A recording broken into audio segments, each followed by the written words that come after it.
And let's bring Colin Liddell onto the show again. Colin, how are you, sir? Yeah, hi, Luke. How's my audio? Excellent, excellent. Very good. Okay, good. So Yeah, I'm fine. How are you? Bit exhausted after going 10 rounds with SJJ? I am, and it had very little to do with the truth of the arguments I was trying to make. It was virtually the exhaustion all came from trying to frame things in a way that would be most socially acceptable. So, do you get exhausted participating in podcasts and live streams? Well, not usually, because I don't tend to stay on too long. So kind of like, pace myself. I don't really go on podcasts if I don't really feel in the mood. So as long as you don't go on too long, as long as you stay within your limits, it's not too exhausting. How about with regard to writing and as well as the spoken word, how much of your cognitive labor is expended in trying to make your argument as socially acceptable as possible, or to minimize its potential negative effect on your personal interest? It would really be quite a small percentage, definitely in the single figures, the low single figures. Right. So I'm exhausted because it's important to me to maintain certain social connections, such as with my Orthodox Jewish community. And I suspect that you're not a big joiner. Is that a fair analysis, Colin? Not really. I mean, the impression people give off online can be very different from the kind of person they are in real life. So, I wouldn't really agree with that. I mean, when I'm writing, it's mainly an effort to write very quickly before I kind of forget the whole idea. Some people start writing, they don't really know where they're going. But when I'm writing, I almost always know where I'm going. And it's a question of getting there pretty quickly, laying all the ideas in the correct order so that they are more comprehensible and include references to the supporting information. And there's a kind of instant structure. And the thing is to get it all down very quickly. So I tend to write pretty fast. And that takes up the energy. And then later you can spend a little bit of time thinking, how can I rephrase this so it doesn't sound too jaggy or too edgy, so it might cause some unnecessary upset. So how can I say the same thing as effectively without causing undue noise? So would you feel comfortable sharing anything about a group identity that has at some point been important to you and how you balanced your need for individual expression with belonging to a group? Because these two things tend to be in tension with each other. Yeah, well, groups are kind of problematic, I always think, because I was a member of the original alt-right, and then I was very aware of the kind of social dynamics that quickly developed and how you were kind of like, maybe not even consciously or explicitly, you were kind of expected to move in certain ways and to agree with certain shibboleths and so on. And that started to get a little bit irritating because, it was supposed to be an intellectual project. And so I felt there was a bit of a contradiction with intellectual projects that then transmute into kind of social get-togethers. And so that's the problem with the alt-right, and also with a lot of dissident right, and with a lot of intellectual movements throughout history, really, to be honest. The kind of social dynamic kicks in and people start to position themselves in that way. And it's so basically it becomes a kind of repeat of ancient ape-like behavior. And at that point, you're no longer moving forward, I feel. So, I think it's best to separate your social life from your intellectual life. So for most of my life, I was desperate for other people to tell me who I am. And so I would try to provoke them for a maximum of human attention. In your adult life, have you been primarily self-validated, not reliant on other people to tell you about the worth of something that you're doing? Well, this idea of like having other people tell you who you are, or asking and answering the question of who am I, what am I really all about, this kind of identity thing, to me, it just sounds a little bit artificial and weird. I mean, like, identity is one of these words that's used a great deal. It's booted about all the time. Identity is supposed to be so important. And I'm not really sure that it is. I think when you're born, you're born with an ego, you're born with an awareness. It either develops or it doesn't develop, but it's sort of you get that for free, and you can then sort of like chain it to certain things. You can start to identify as this aspect or that aspect of what you are, and sometimes of what you are not. I mean, because one of the things you notice about the alt-right is it is very, very LARPy, and you have a lot of people who aren't even white identifying as white supremacists. And, I mean, people seem to have some sort of weird artificial hunger for identity these days. And I'm sure there's a very, very complex and subtle explanation out there for why that is. But I don't really think I feel like things like that tend to be a bit extraneous. I think reality is a lot simpler and more to the point than most people think. And once you simplify things, they become much more efficient and they ring much more true. Have you experienced the pull of audience capture? There is a pull, yeah. I mean, like when you write something or when you're making videos or whatever, or if you're part of some movement and there is some kind of public reaction to that, then it will have certain characteristics. And so you'll be aware that if I go in this direction, that will play well with this audience. And if I go in another direction, that will play badly with that audience. And then you're in a kind of very Faustian position. You've got to really think, am I just going to go along with these morons and give them what they want? And I don't know, it just feels very, very sordid. So I don't really think that's an option for me anyway. So you have not been captured by an audience to the best of your knowledge? No, I don't think. I mean, I could rack my brains, but I really don't think that's happened in my case. What about flattery? Sorry, go ahead. Flattery. Well, people do like praise, but praise can be very manipulative, and so when people are praising you, it's not really something that I like. I feel it's a bit creepy, even when it's completely justified, as it always is in my case. Have you experienced something, whether cocaine, rock music, pornography, praise, excitement, attention? Have you experienced anything that makes you feel whole and at ease with the world, and just you feel like, now I've made it? No, nothing like that. I mean, that presupposes that there's a sense of incompleteness and that you're off balance or something, and that you need something to complete you.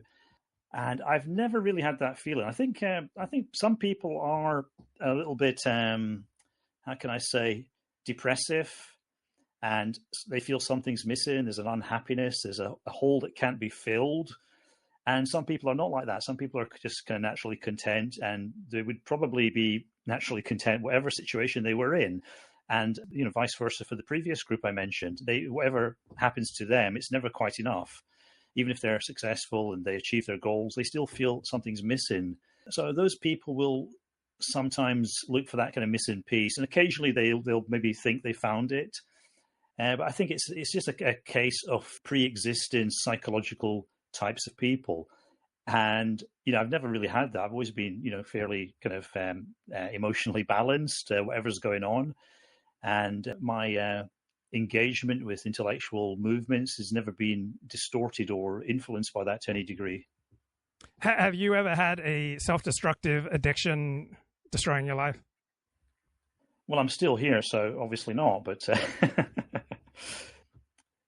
so there was never a time when you were consistently drinking way too much so that your health and life were at risk? Not to the degree of risking one's life, but there are things that you can do to excess, which you, on reflection, you think this is not particularly good for me. I should maybe dial back on this. And so, of course, I think everybody has something like that. So, yeah.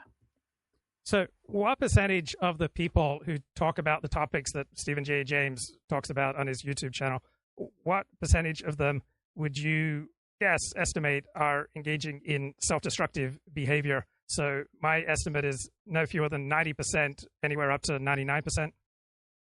Well, it's a hard calculation to make. I mean, a lot of these people who talk on the internet, it is part of their social life, especially the ones that do it quite a lot.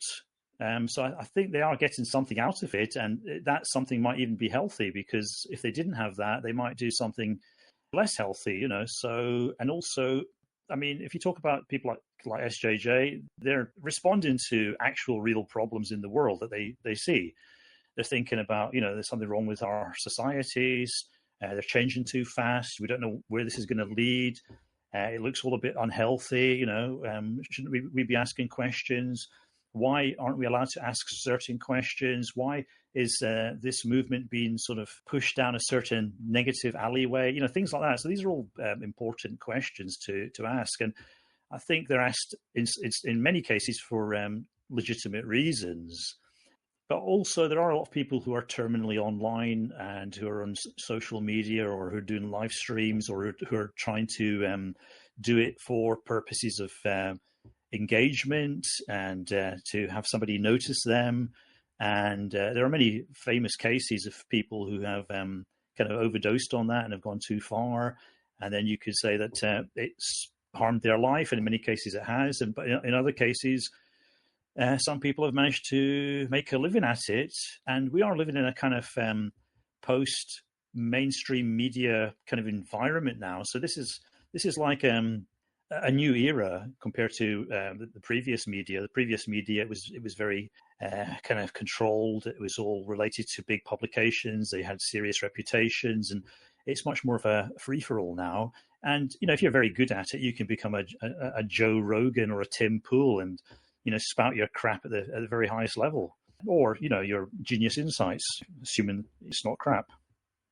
Just for comparison's sake, what percentage of porn stars, women who enter the pornography industry at age 18 to 22, would you guess were engaging in something that overall would be self-destructive?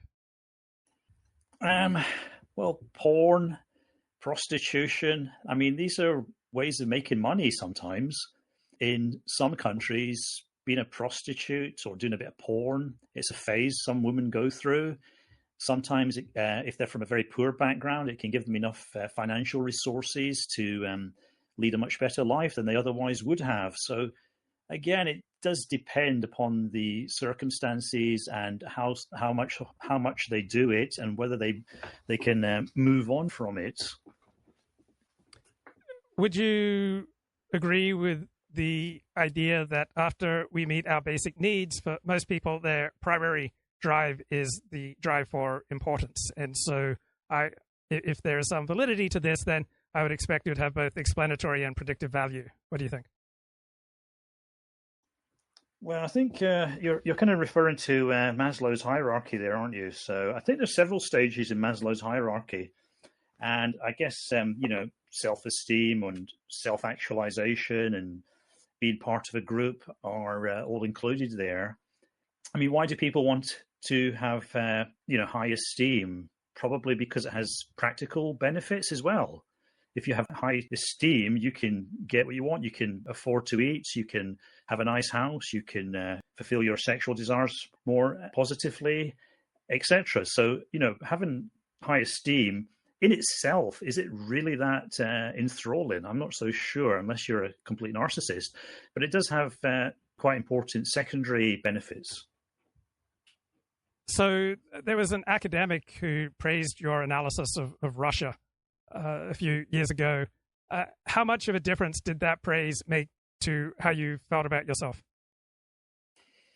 Not that much. I don't think it really made any difference. I mean, I say things because I think they're right, and if other people think they're right, then I think those other people are right. So that's the chain in that case. It's not like this article is a failure because nobody noticed it was correct. I mean, it's just obviously you try to do your best when you come up with an idea, when you write something, when you make something. You try to make sure it's accurate, it's truthful, it says something important. And sometimes you get it right, sometimes you don't get it so right.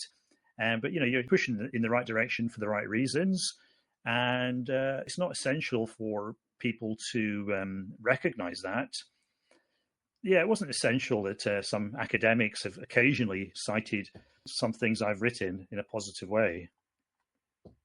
So there are certain criticisms that I've received over much of my life that people from all over my life have echoed. Irresponsibility, slipperiness, dishonesty, insecurity, attention seeking. Are there any common criticisms that you've received that have echoed throughout your life?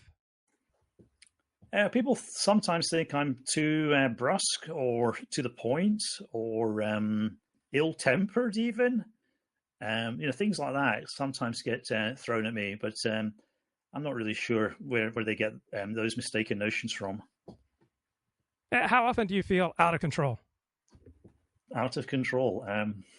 It's very abstract. I mean, could you kind of help me to paint a mental picture here, Luke? Yes.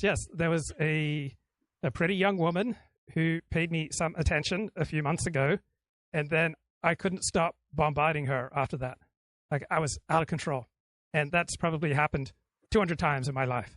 Yeah, but you realize that by being over-eager, you're actually pushing the thing you desire further and further away. And precisely, I was out of control. Like, I knew that, but I was out of control. Even though I was pushing what I wanted, I was out of control. I couldn't stop myself from doing something that was against my self-interest. And that's happened with hundreds of women in the course of my life.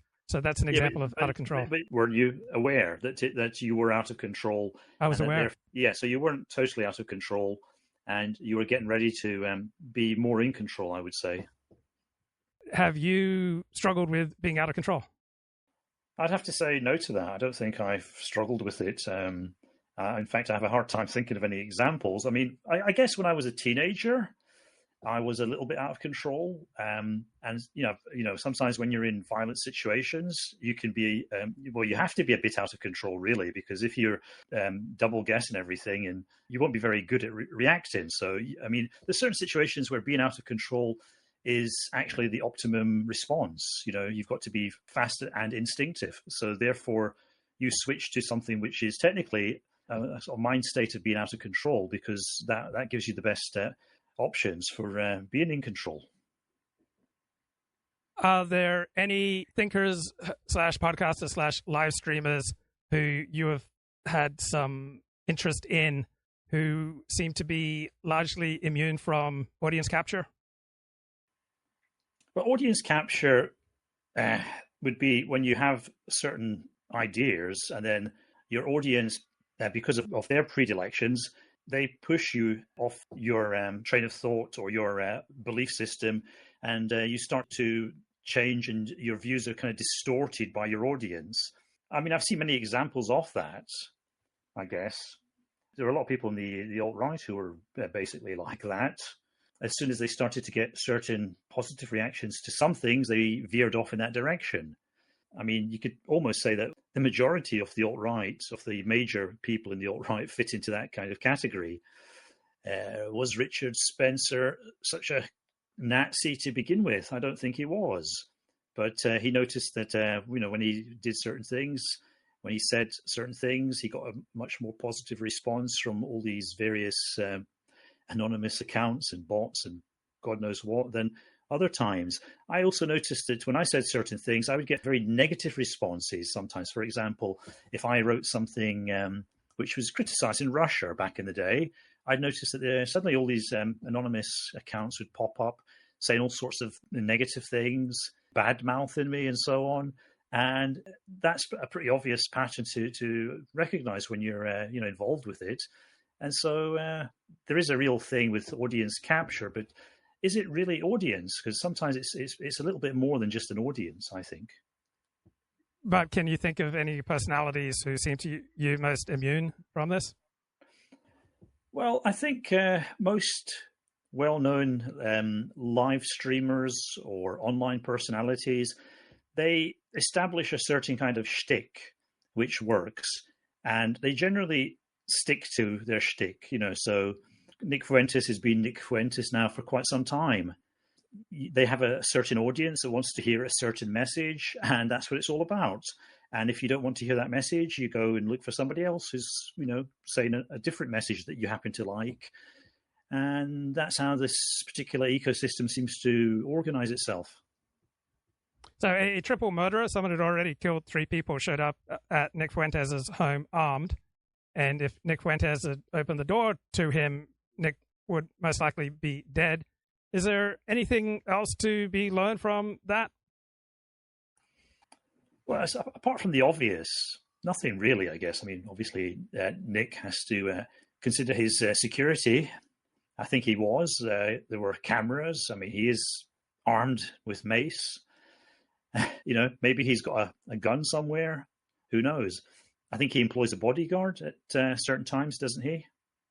I would assume so. But what about also, this is the price of fame, but to what extent can famous people perhaps reduce their chances of murderers showing up outside their home, aside from the technical things of having a camera and being armed? They can try to be less famous. That might help, Try to be more boring, less incendiary. Try to get a different audience. Try to get a higher IQ audience, because I think if you have a higher IQ audience, that's not a fail-safe way to avoid nutters stalking you. But there'll be more intelligent nutters and possibly more dangerous because of that. But you'll probably have a much smaller audience, and so therefore the number of nutters will be less. Why do you think classical musicians get shot a lot less than rappers? Well, I think the musical canon is a lot less controversial in classical music because it's already been laid down and established, in the 19th century. So, all those kind of tempestuous arguments that Brahms and Liszt and, Beethoven and Mozart used to have long since abated. Right. It seems to be an example of your previous point that when you appeal to a higher IQ audience, and the audience for classical music is on average much higher IQ than the audience for rap music, you're appealing to a higher IQ audience. Higher IQ people are more likely to accurately see the future and are less likely, therefore, to engage in behavior which is highly likely to damage their future, which means they're less likely to needlessly damage you. Is that fair? Yeah, I would subscribe to that general idea. Yeah, that sounds about right. Have we spoken since Donald Trump was elected?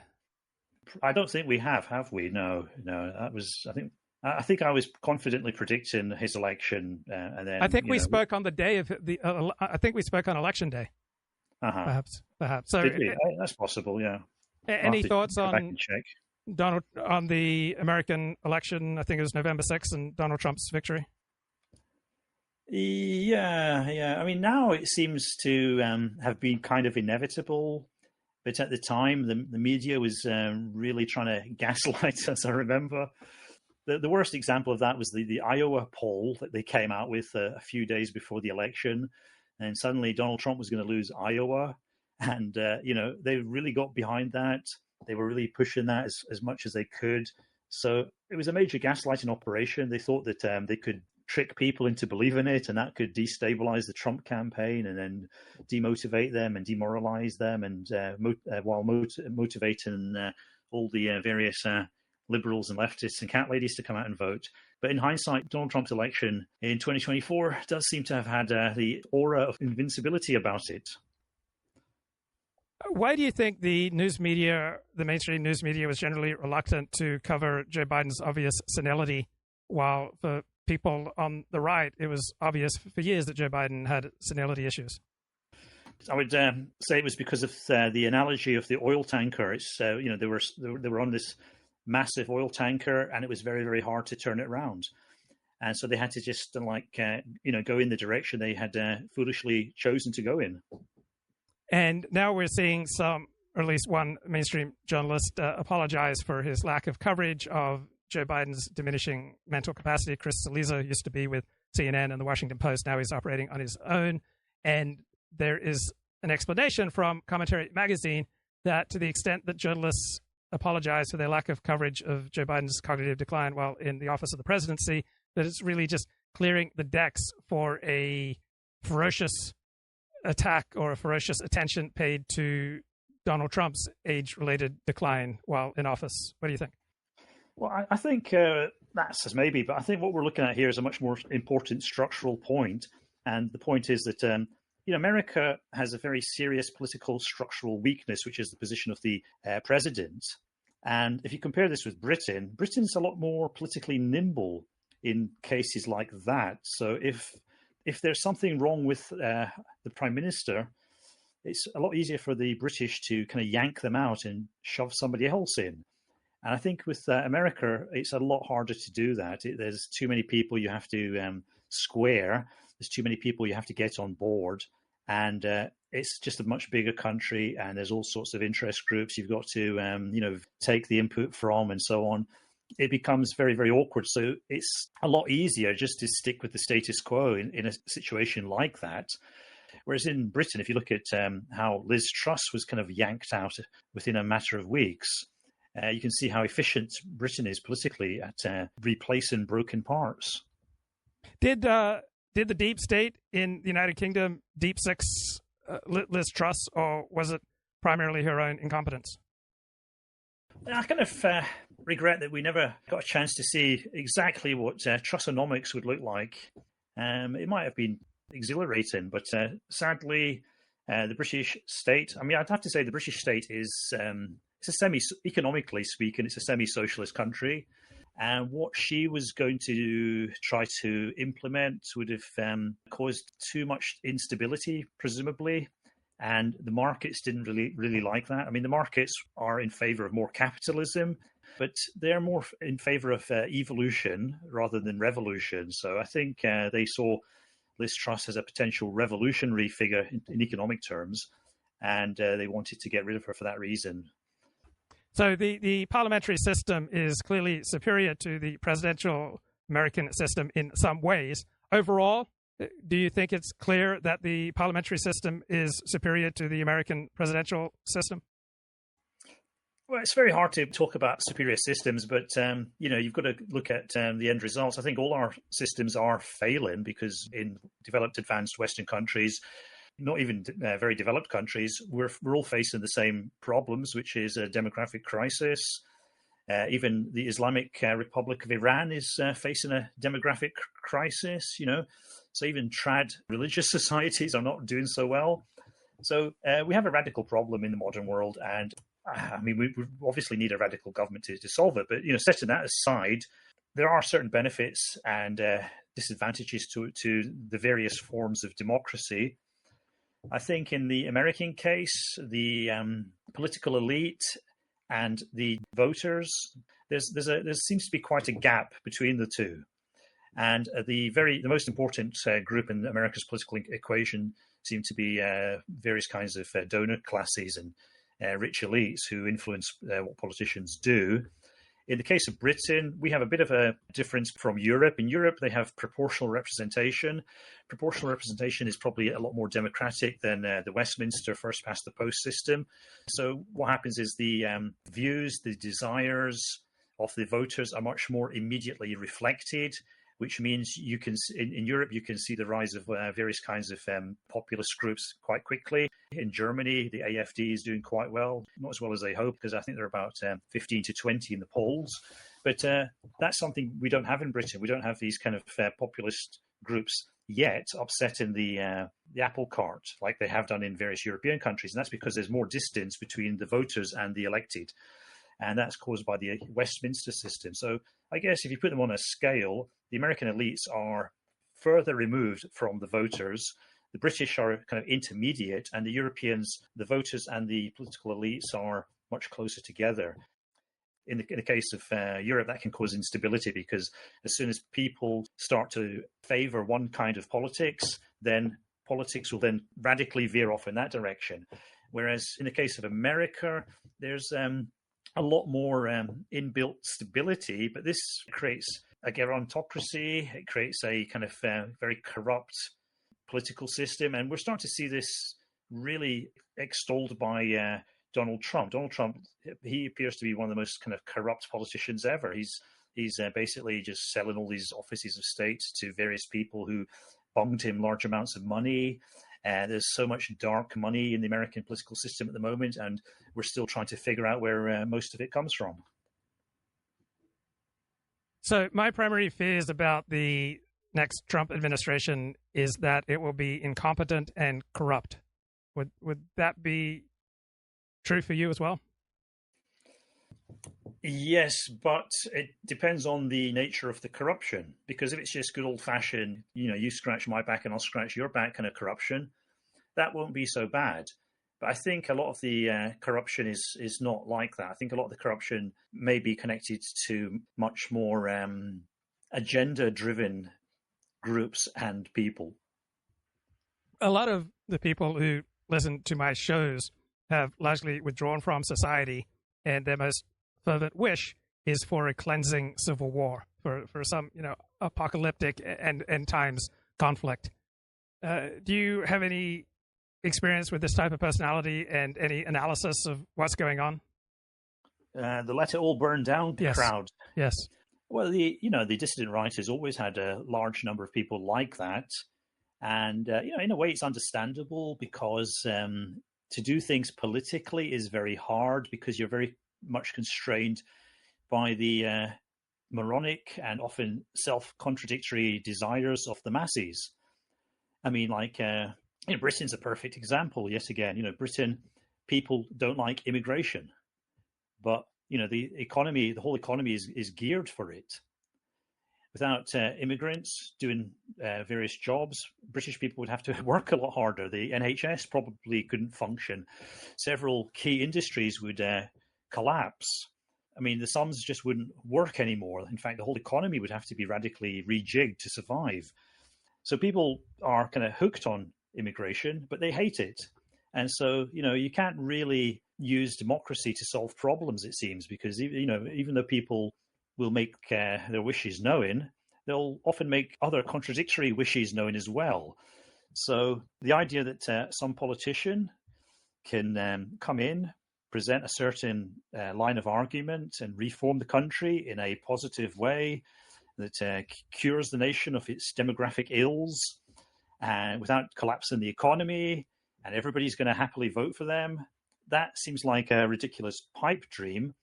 But if things, reach a serious impasse that leads to some sort of economic or social collapse, then it'll be a lot easier to radically reform society. So there is an element of, common sense in that view. But I think most people really want that to happen after they kick the bucket.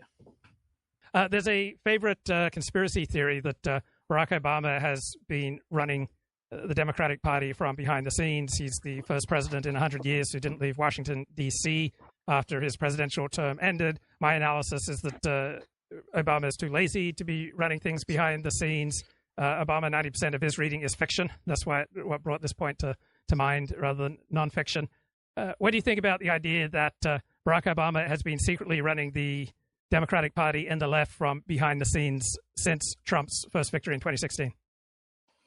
Yeah, this is a bit like the idea that Tony Blair has been running the Labour Party in Britain from behind the scenes. So I don't know. It's a theory. You've got to find the evidence for it. You've got to verify the evidence. I don't think people who believe in these theories like to do the hard work of checking into these theories and making them stick. The conspiritard mindset is incredibly lazy. I mean, I encountered this when I was associated with Andy Nowicki. Andy was a great lover of every dog-eared conspiracy theory that popped up. But, when I asked him to back it up, do a bit of research, find some solid evidence for it, he wasn't so keen. So I think that's basically what conspiritards are like. They just like to believe in stuff. It's an act of faith, really, rather than research. So, if somebody can, prove that Obama is pulling all the strings, good luck to them. But I don't think I'm going to hold my breath there. So when people embrace baseless, ridiculous conspiracy theories, I think it reveals something profound about them, is that they're desperately looking for a basis to feel more important than everyone else. And when they find a conspiracy theory, that they get a great deal of comfort and strength from believing that they see through the bullshit. What do you think? That's part of it, yeah. But I think a lot of it is a genuine desire to misunderstand the world. A lot of these theories that people believe in help them to paint a picture of reality with the extremely limited intellectual colours on their palette. British members of parliament seem to me, on average, to be a standard deviation more intelligent than American members of Congress, but yet not one whit more effective. What are your thoughts? Yeah, from my perspective, British politicians have been on a downward trajectory during my life. When I think back, a lot of the politicians were actually quite, intellectual, quite intelligent. They said things at a higher IQ level, etc., etc. And they do seem to be getting a bit more, American, shall we say. Meanwhile, America, it seems to be becoming a giant offshore loony farm, from what I can tell. I want to talk about Elon Musk, and I'm struck how he embodies a common trend, and that is you take one aspect of somebody's personality and think that sums them up. So you have a lot of people who dismiss Elon Musk as a con man, and there is definitely a strong element of con man in Elon Musk, but he is far more formidable than that. I think many of his postings are regrettable and careless and self-destructive, but he's also an incredibly important figure, and you can't just dismiss him on the basis that he does display some con man characteristics. Any thoughts on Elon Musk and his what appears to be growing political influence and his close relationship with Donald Trump? Yeah, well, I think Musk is an inconsistent character. Before, he was very much a bit of a lefty, a bit of a green-friendly lefty, and that kind of served his purposes because he was promoting these very ecologically unfriendly electric vehicles, which rely upon all this, weird battery technology, which is actually highly polluted. But at the time, he used to be. I think he also was against Donald Trump 8 years ago. And also he used to, I remember when the war in the Ukraine started, he was a big supporter of the Ukraine initially. And then suddenly something happened and then he wasn't. And he was much more pushing the Kremlin narrative on the Ukraine. So it's not, it's very hard to say who the real Elon Musk is. And you've got to look for explanations why he would radically change some of his positions and his views. So, apparently. And so either, he's a very unhinged individual who just, completely flips from time to time, or else, there's an element of coercion involved. You've got to try to at least hypothesize a explanation for his inconstancy. Any thoughts on the fall of Assad in Syria? Yeah, it's pretty bad for Israel, I have to say. On what basis? I would say Assad was performative anti-Israeli or anti-Zionism. And, he wasn't really opposed to Israel because he couldn't be. He was too busy oppressing his own people. And the Syrian people didn't like him for whatever reasons, because his father was a completely brutal and sadistic tyrant. And he was more or less the same. And they were part of an unpopular minority group. And the majority Sunni population, they were pushed down by this minority. And so I think Syria was always much weaker than it could have been. And that was quite convenient for Israel on one level because Syria was weak. It was off balance. It was unstable. It could be easily slapped around, let's say. On the other side, of course, it was part of this so-called Shiite corridor. It was one of the things that enabled Hezbollah to operate effectively. But even there, I don't think Syria was essential to the existence of Hezbollah. Hezbollah could still have got most of what they wanted without access routes through Syria. So I don't think it made that much difference in the long run. But what Assad's regime did do, it did weaken and divide the nation of Syria. And now that Syria is, more or less united, and it's going to be brought increasingly, I think, under the control of this new guy, al-Gulani, who now wants to drop his nom de guerre and go back to his original name. Now that it's under his control, I think we're going to see a lot more Turkish influence. Turkey is a big, powerful Sunni country. Syria's a Sunni majority country. They're going to unite the country. They're going to stabilize it, and then they're going to bring back a lot of their population, hopefully. So that's going to create economically, politically, and eventually militarily a much more powerful neighbor for Israel. And then that might, alter the balance of power and the situation in the Middle East. It won't be immediate, of course, but in the long run, I think it's a little bit worrying for Israel. How big of a threat is Turkey to what you care about and the civilizations that you care about? Turkey? Yes. I don't know. I mean, what's wrong with Turkey? I mean, I don't particularly like Turkey. I've been to Turkey. It's not a terrible place. I don't think. I mean, a lot of people don't like Turkey. I can understand that. They exaggerate its Islamic nature. It has veered towards Islam in the last 20, 30 years, I guess. But it's still very much a modern country. Probably it's got many of the same problems as a lot of European countries. Would it be fair to describe the German Alternative for Germany party as a fascist party?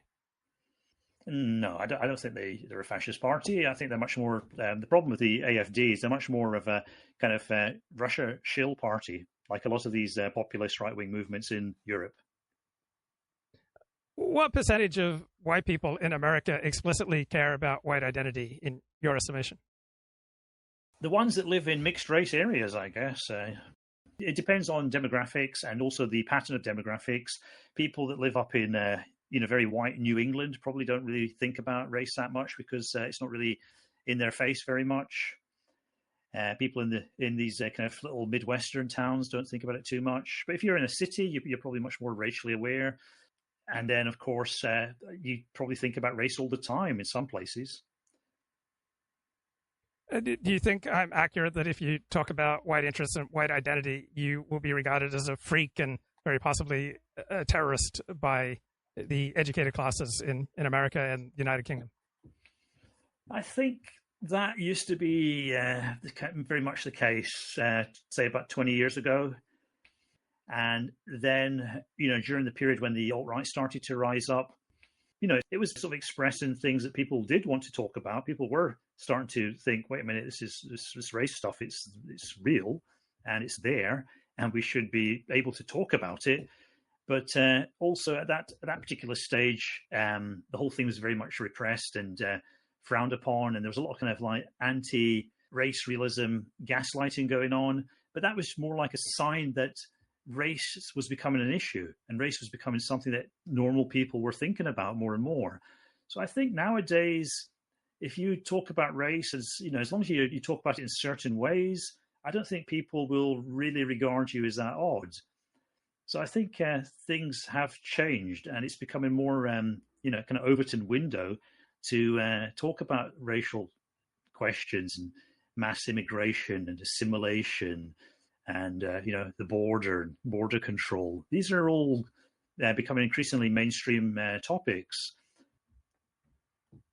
To the extent there's a fascist threat to democracy right now, where would you locate it? China. Erdogan, the leader of Turkey, would you classify him primarily as an Islamist or primarily as a nationalist? I'd say he's primarily a cunning politician who wants to stay in power as long as possible and is doing quite a good job at it. I don't really think a lot of these people are sincere. There's a form of audience capture going on.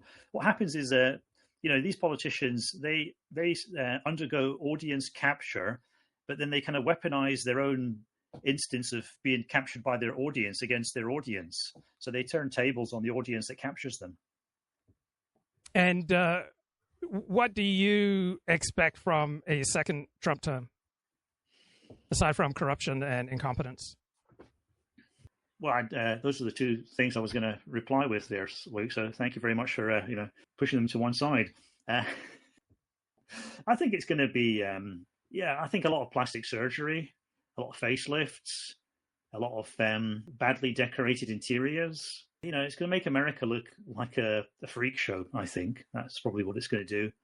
I mean, not that America hasn't looked like a freak show in the past, but yeah, I think it's going to really accentuate that aspect of America as a bit of a circus country. If you want to relax and just enjoy yourself, so I would turn to a movie or a TV show or TV sports. What do you do when you just want to relax and enjoy? Probably read a book, just get a nice book all full of information and factual stuff. that I don't actually know that well, and then just going to lose myself in the very, very relaxing process of absorbing information. And any book that you've read in 2024 that you would like to recommend? Well, I mean, that would be a big effort to dredge up all the books I've read this year. But the one I'm reading at the moment, I would recommend, which is The Life of Gladstone by, what's his name? Roy Jenkins. Roy Jenkins is Gladstone. Well, he's a good writer. It's a little bit wordy. It could have been, probably edited down by a couple of 100 pages, but some parts of it are repetitive. But, it sort of gives you a very clear picture of Gladstone. And in case your listeners don't know who that was a very important British prime minister from the 19th century who started out as a conservative and then became a Peelite and ended up as a, quite a radical liberal.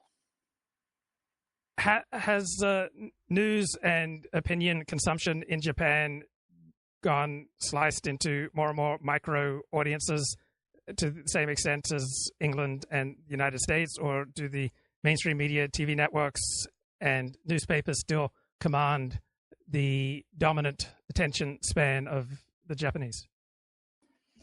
Yeah, I would say that, the mainstream media is surviving better in Japan than it is in the West. Newspapers still have very large circulations. Whether people read them or not, they certainly buy them. Are there any Westerners who you think have done a good job describing and revealing Japan? For example, there's the TV series Tokyo Vice based on a book, a memoir by Jake Adelstein, who supposedly was the first foreigner employed by a major Japanese newspaper. I wouldn't cite that, really. That just seems a bit sensationalist and, not really deep analysis of Japanese society. Of course, Jared Taylor is well known for his book on Japan as well.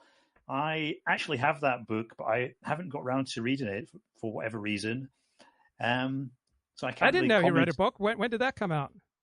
Shadows of the Rising Sun, is that him? That's Jared Taylor, yeah. Oh, yeah, 1983. Shadows of the Rising, critical view of the Japanese miracle. So he must have been ahead of his time then. Well, it's mainly because, he is actually Japanese, as you know, because he was born in Japan, so that makes him Japanese. Yeah, you can see just by looking at him, there's a certain slant. Yep, he's definitely got that, Mandarin aura about him. Okay, anything else you want to add as we wind up? Yeah. Have you been watching the Millenniyule Woes Christmas thing? I have not. Have you?